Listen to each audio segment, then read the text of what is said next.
Shalom Bapak Ibu sekalian, sebelum kita masuk di dalam pemberitaan firman, mari kita berdoa. Bapa di dalam surga, kami menaikkan pujian dan syukur kami, karena Engkau Allah yang baik, Allah yang luar biasa, yang menyertai memelihara kami dengan dahsyat sekali. Saat ini kami boleh ada di tempat ini adalah anugerah Tuhan semata, dan kami bersyukur ya Tuhan. Pagi ini, kami buka hati kami, untuk diberkati dengan firman Tuhan yang boleh membimbing, mengarahkan, memberkati hidup kami semua. Terima kasih Bapa, dalam nama Tuhan Yesus kami bersyukur dan berdoa. Amin. Shalom Bapak Ibu sekalian, saya bersyukur untuk kesempatan yang diberikan kepada saya pada pagi hari ini. Ya, sebelumnya memperkenalkan diri lebih dulu, supaya kalau ketemu dimanapun, kita bisa saling menyapa. Baik, nama saya Setia Santoso Wijaya. Ini nama kalau sudah pakai 3 itu sudah tahu kita orang Tionghoa, ya. Wijaya itu marga Ui. Saya lahir dibesarkan di gereja yang berlatar belakang Mandarin.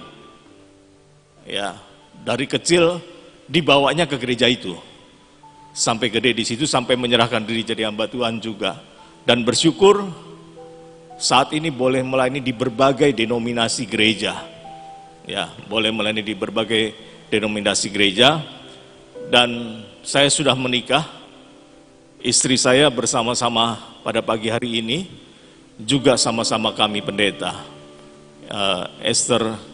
Agustina Esther Kodongan hadir di sini, dan kami dikaruniai seorang anak laki-laki. Ya, anak kami cuma 1, dan saat ini tidak bersama-sama kami karena dia ada di Doha di Qatar. Ya, jadi cukup jauh kami berpisah. Baik Bapak Ibu sekalian, saya mau ajak Bapak Ibu sekalian untuk boleh baca bagian firman Tuhan yang pagi hari ini. Saya ambil di dalam 2 Timotius 4 ayat yang ke-10. 2 Timotius 4 ayat yang ke-10. Baik, mari kita hormati firman Tuhan. Saya ajak kita semua berdiri, kita baca bagian ini. Ya, kita baca ayat ini. 2, 3. Karena Demas telah mencintai dunia ini dan meninggalkan aku. Ia telah berangkat ke Tesalonika. Kreskes telah pergi ke Galatia dan Titus ke Dalmatia. Silakan duduk kembali. Bapak Ibu sekalian, kalau Bapak Ibu baca bagian ini, apa yang Bapak Ibu harapkan?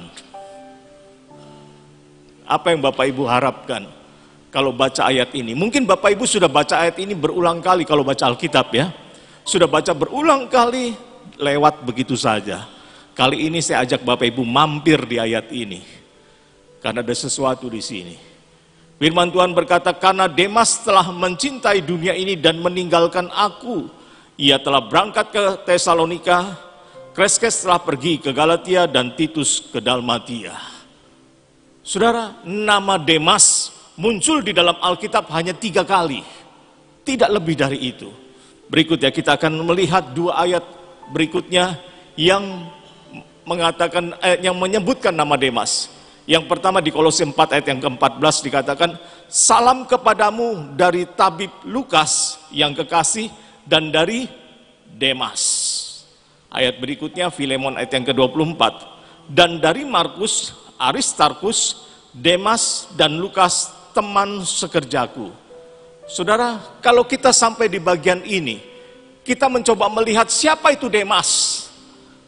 Demas itu orang yang luar biasa. Karena firman Tuhan di Kolose 4 ayat yang ke-14 dikatakan, salam kepadamu dari tabib Lukas yang kekasih dan dari Demas.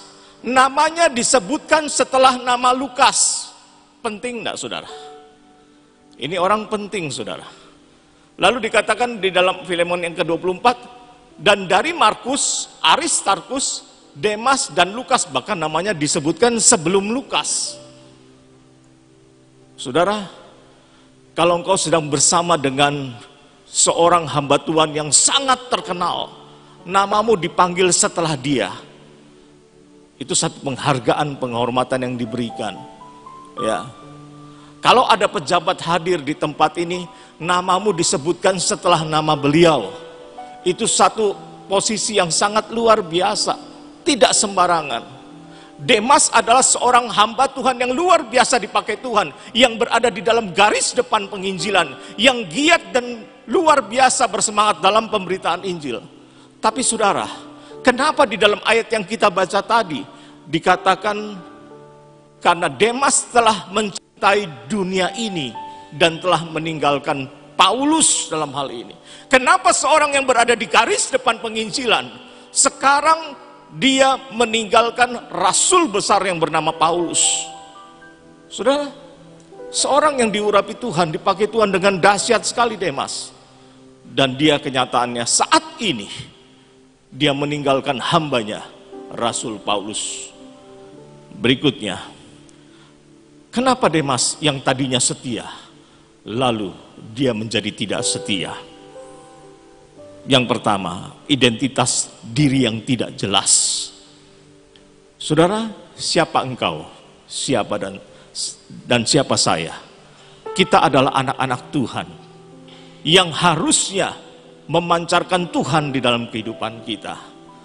Saudara, saya senang sekali dengan sebutan kita lebih dari pemenang. Betul? Saudara lebih dari pemenang? Ya. Apa maksudnya? Apa maksud saudara lebih dari pemenang? Apa maksud saudara lebih dari pemenang? Saya jelaskan begini. Saya kasih ilustrasi. Saya suka menonton Chris John kalau tinju, petinju Indonesia. Ya. Kalau dia tinju, waktu naik kering, ganteng sekali. Tapi kalau ronde pertama berjalan, saling pukul di ring tinju, ya, tidak sengaja kena ke bibir, bibirnya jadi bengkak-bengkak. Kena ke pelipis, pelipisnya mulai berdarah. Ronde pertama, ronde kedua, terus berlangsung sampai ronde terakhir. Singkat cerita, Chris John menang. Dia memenangkan umpama sekian miliar. Dapat uang, dia bawa pulang ke rumah. Uangnya dia berikan kepada istrinya. Istrinya lebih dari pemenang. Kenapa? Karena istrinya tidak perlu bertinju untuk dapat uang itu. Saudara, engkau tidak perlu dicambuk, engkau tidak perlu disiksa, engkau tidak perlu disalibkan. Tuhan sudah tanggung itu semua. Jadi lebih dari pemenang bukan engkau yang hebat, tapi Tuhan yang hebat. Bukan engkau yang dahsyat dalam pelayanan, tapi Tuhan yang dahsyat dalam pelayanan. Bukan engkau yang layak diagungkan, tapi Tuhan yang layak diagungkan. Saudara, itu lebih dari pemenang. Jadi ketika engkau mengatakan lebih dari pemenang, tidak ada kebanggaan diri. Karena seharusnya kita yang mati di atas kayu salib.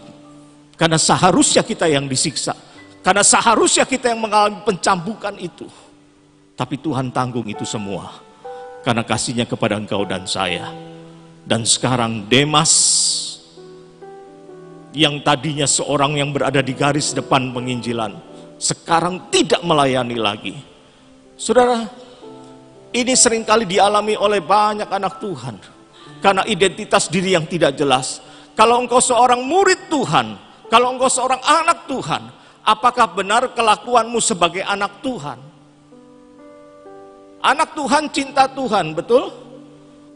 Anak Tuhan cinta Tuhan pasti memuji Tuhan.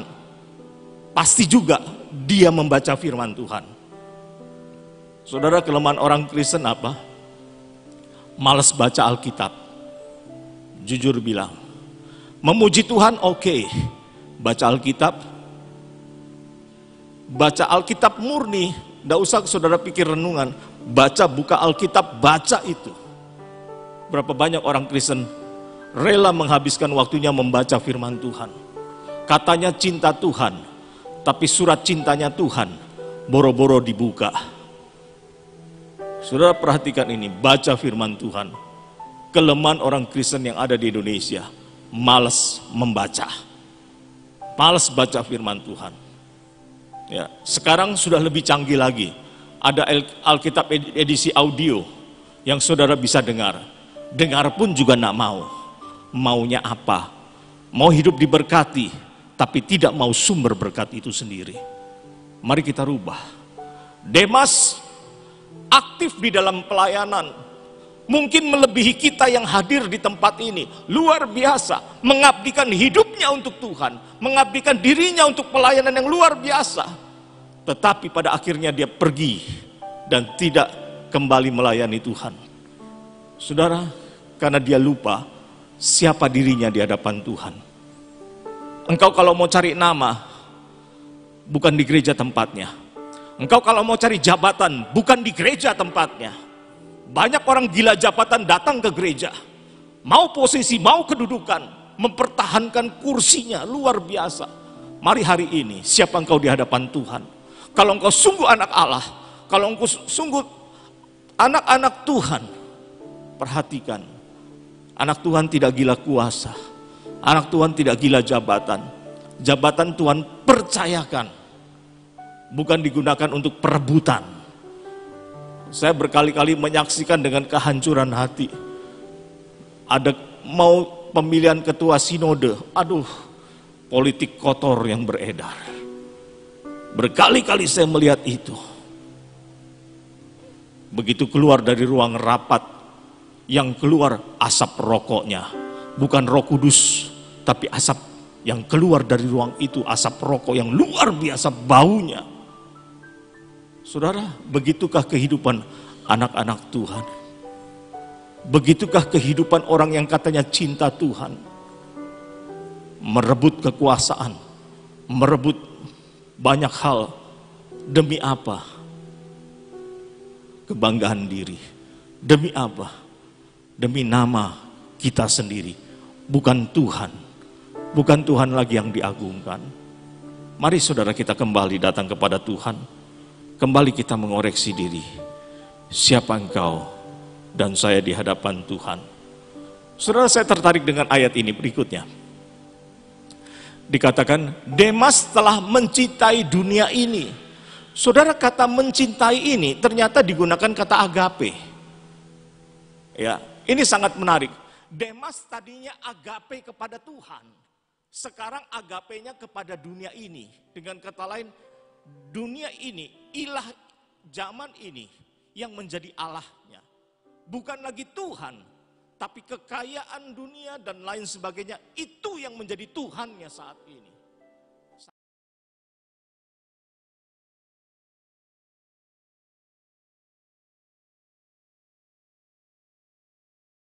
Biasa, kekayaan menjadi sasaran utama. Saya juga tidak habis pikir, saya melayani kemana-mana tidak pernah ada pengawal. Hamba Tuhan pakai pengawal, kurang apa? Kau punya Tuhan yang luar biasa, kenapa butuh pengawal? Kau punya Tuhan, kenapa butuh pengawal? Takut hantu? Saudara, engkau punya Tuhan yang luar biasa. Layakkah kita diperlakukan seperti itu? Sementara Tuhan Yesus ketika datang ke dalam dunia ini, dia tidak butuh pengawal di belakang dia ketika dia melayani dan melayani. Mari saudara arahkan pandangan kepada Tuhan.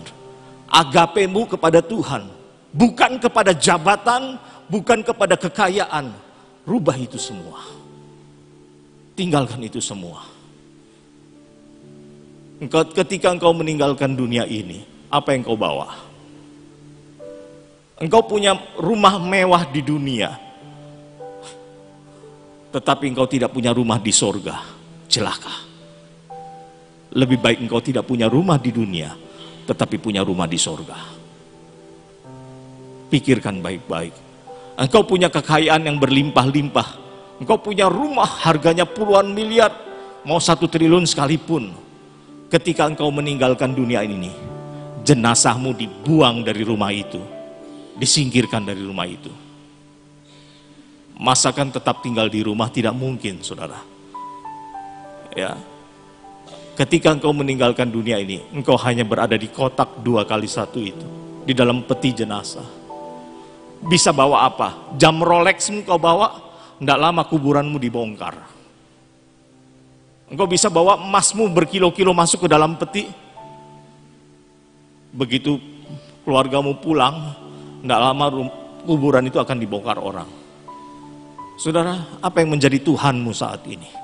Jabatanmu, kekayaanmu, atau pengetahuanmu? Mari fokuskan diri hanya kepada Tuhan. Jadikan Tuhan sebagai Tuhanmu, bukan yang lain. Yang kedua, apa yang menyebabkan Demas menjadi tidak setia? Karena ketakutan terhadap penderitaan yang akan datang. Saudara, tanda-tanda akhir zaman itu sangat nyata.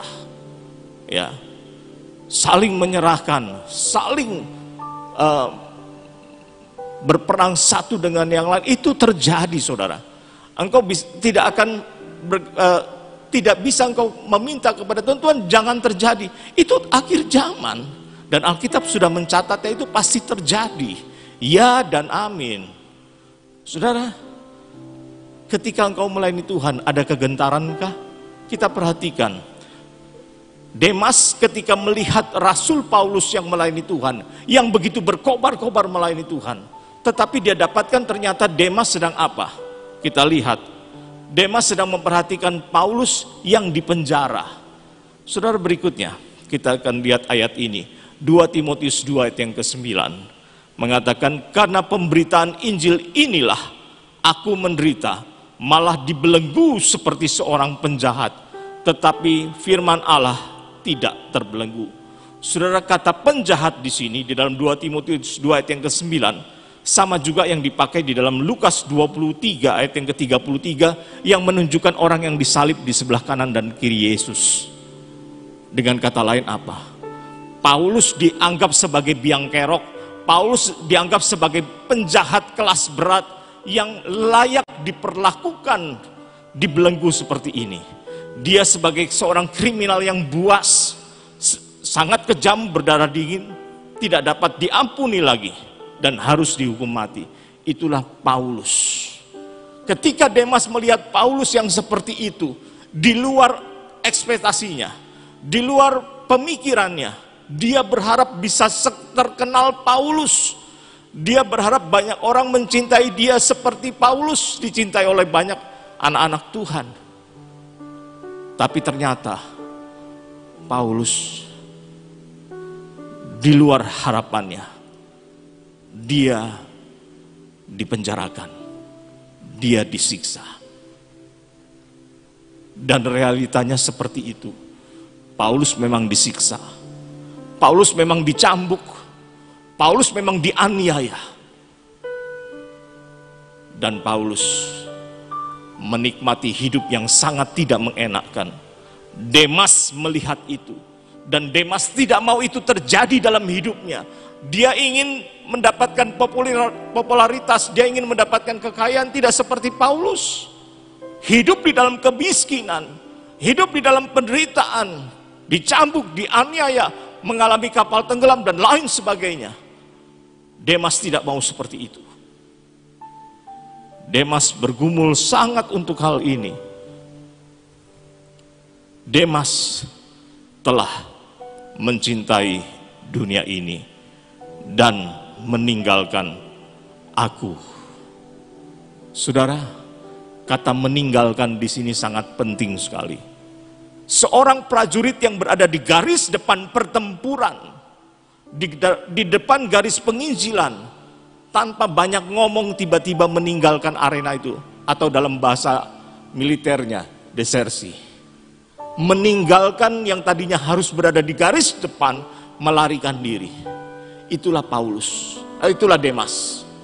Dia sudah meninggalkan rekan sekerjanya, Paulus yang berada di garis depan penginjilan, yang tadinya sama-sama melayani. Dia sudah meninggalkan Paulus. Harusnya dia bersama-sama berperang bagi kerajaan sorga. Harusnya bersama-sama dia memberitakan Injil Tuhan. Sekarang dia tinggalkan itu semua. Meninggalkan aku. Saya percaya ketika Paulus menulis kalimat ini dengan kehancuran hati, dengan kesedihan hati yang luar biasa.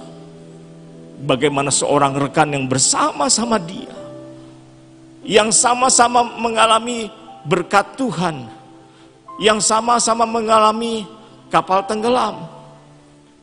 Saat ini meninggalkan dia, seorang rekan yang dia kasih dan meninggalkan dia. Hancur hati Paulus ketika menulis kata meninggalkan aku. Saya percaya ada tetes air mata di sana melihat seorang rekan kerja yang begitu dia cintai, yang begitu dia kasihi, yang dia bimbing, pergi meninggalkan bukan hanya Paulus, meninggalkan Tuhannya. Berikutnya, yang ketiga, faktor yang menyebabkan Demas tidak setia adalah orientasi hidup yang duniawi. Saudara, banyak orang Kristen nampaknya rohani di dalam pelayanan, tetapi orientasi duniawi itu jelas melekat di dalam pikirannya. Sangat menghancurkan hati, saudara. Berulang kali saya melihat, mendengar, melayani main musik juga dilihat PK-nya mana yang lebih besar. Jadi hamba Tuhan juga PK-nya mana yang lebih besar. Yang dilihat PK, Tuhannya jadi PK-nya. Saudara, berubah semua. Orientasinya begitu duniawi sekali. Mari kita lihat, saudara. Arahkan pandanganmu hanya kepada Tuhan. Demas orientasinya sudah berubah jauh banget. Yang tadinya cinta Tuhan, sekarang cinta dunia ini. Berikutnya, dunia yang bagaimana? Demas sudah tergiur dengan kekayaan. Demas sudah tergiur dengan seks bebas. Demas sudah tergiur dengan limbah dosa yang luar biasa. Itu yang terjadi dengan dia, dan itu yang dia cintai. Demas telah mencintai dunia ini. Kita melihat kata berikutnya, kata dunia ini.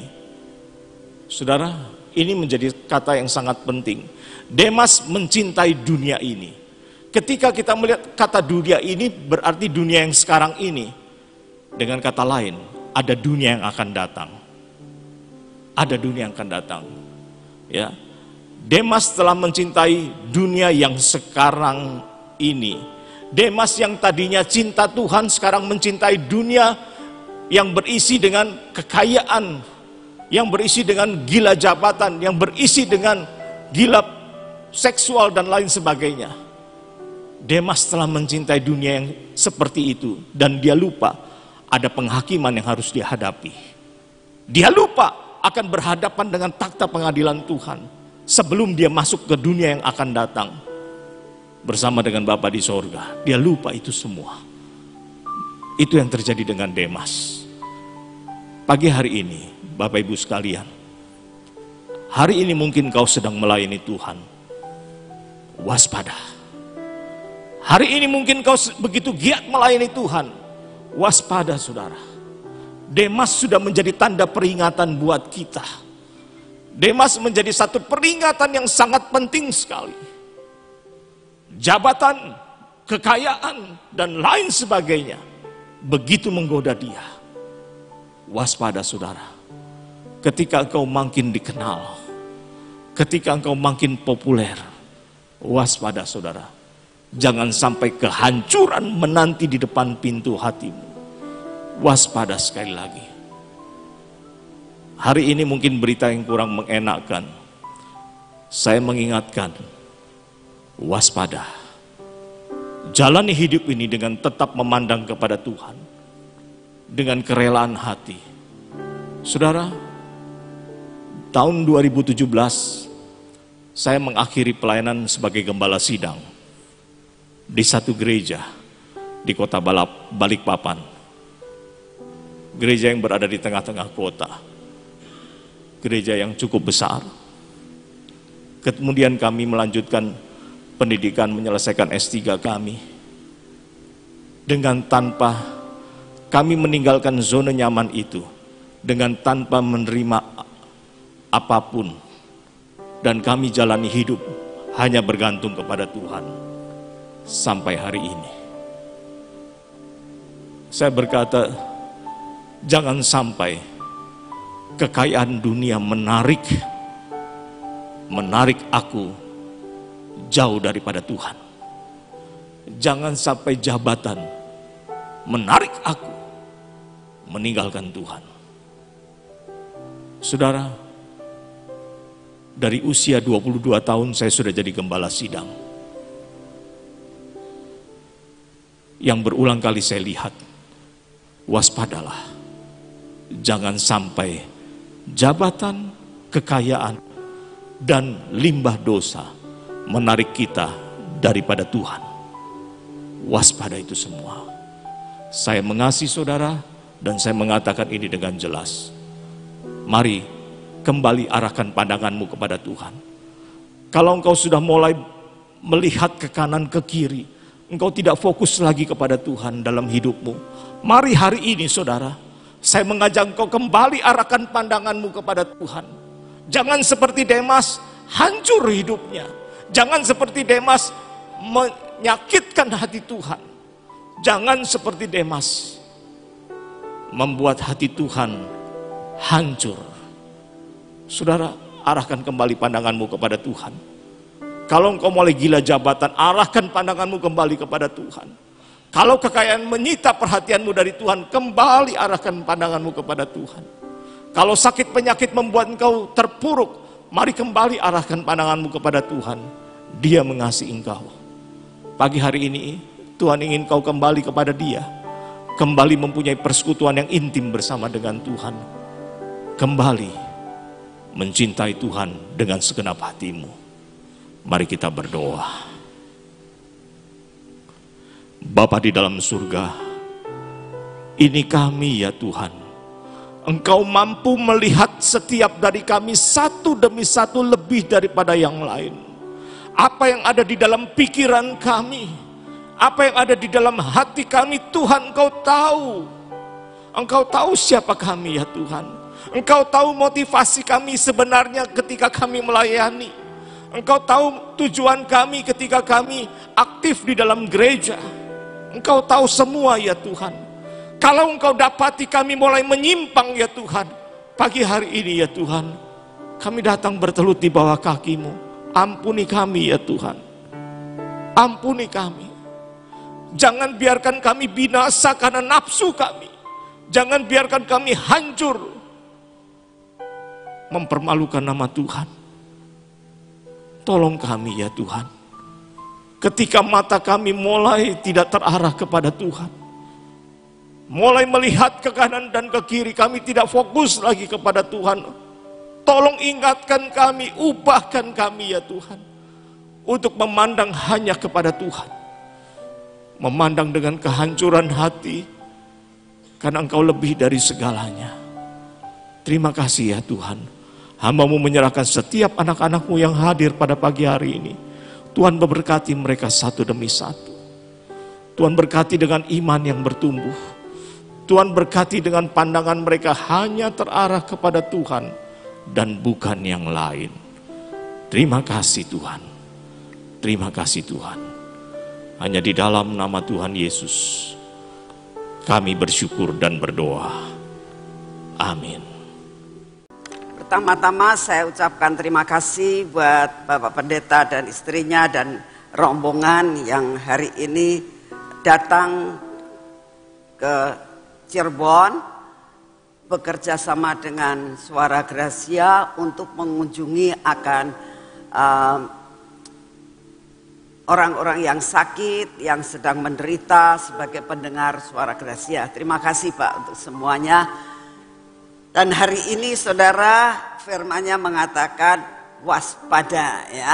Kita tahu bahwa semua tidak akan kita bawa pulang, tapi satu perkara yang kita bawa pulang adalah kalau kita bisa menyukakan hati Tuhan sepanjang hidup saudara dan saya. Ya. Mari kita berdoa, kita akan masuk dalam pengurapan. Bapak, terima kasih untuk semua dan semuanya yang Engkau berikan buat kami hari ini Tuhan. Terima kasih untuk lawatan-Mu untuk kota ini, di mana Kau datangkan hamba-Mu ini Tuhan untuk mengunjungi beberapa pendengar-pendengar dari Suara Gracia yang mengalami banyak hal dalam kehidupan mereka. Terima kasih untuk semua dan semuanya ini. Bapak, saat ini waktunya kami mau melakukan pengurapan dalam hidup kami. Kami tahu Tuhan bahwa pada saat pengurapan terjadi dalam kehidupan Daud, maka roh Tuhan berkuasa atas hidupnya. Kami minta dalam nama-Mu sepanjang hari ini Tuhan, roh-Mu yang menguasai kami, bukan hidup kami, pikiran kami, jiwa kami, dan keinginan kami yang menguasai kami. Tapi kami minta pengurapan ini akan membuat Engkau bertata dan menguasai hidup kami. Terima kasih untuk semuanya. Bapak, saat ini kami datang di hadapan-Mu. Ini minyak yang berasal daripada-Mu. Kami minta di dalam nama Tuhan Yesus. Dengan pengurapan ini, maka kami tahu Tuhan, kuasa-Mu menguasai kami. Kuasai akan seluruh panca indera kami. Kuasai mata kami hari ini Tuhan. Kuasai telinga kami pada hari ini. Kuasai bibir mulut kami dalam kami berbicara dan berkata-kata. Kuasai hati kami Tuhan. Supaya hati kami tetap melekat kepadamu. Dan tidak melekat kepada kesenangan dunia. Dalam nama Tuhan Yesus, Engkau tahu semua ketidakbaikan dalam hidup kami. Engkau tahu Tuhan akan segala kelemahan kami. Biarlah setiap hari Engkau kikis habis, Engkau babat habis Tuhan. Semua hidup kami yang tidak berkenan di hati-Mu. Bapa yang di surga, hari ini kami akan melakukan semua pekerjaan kami Tuhan. Dalam bentuk apapun yang kami kerjakan. Kami minta pengurapan tangan kami Tuhan. Kami minta kaki kami Kau urapi Bapa. Sehingga sepanjang perjalanan kami hari ini Tuhan. Engkau yang akan menentukan langkah-langkah kami. Kami berdoa apapun yang kami kerjakan hari ini. Bersama-Mu Tuhan. Kami akan berhasil. Di dalam nama Tuhan Yesus. Saat ini kami menerima berkat yang menjadi jatah kami Tuhan.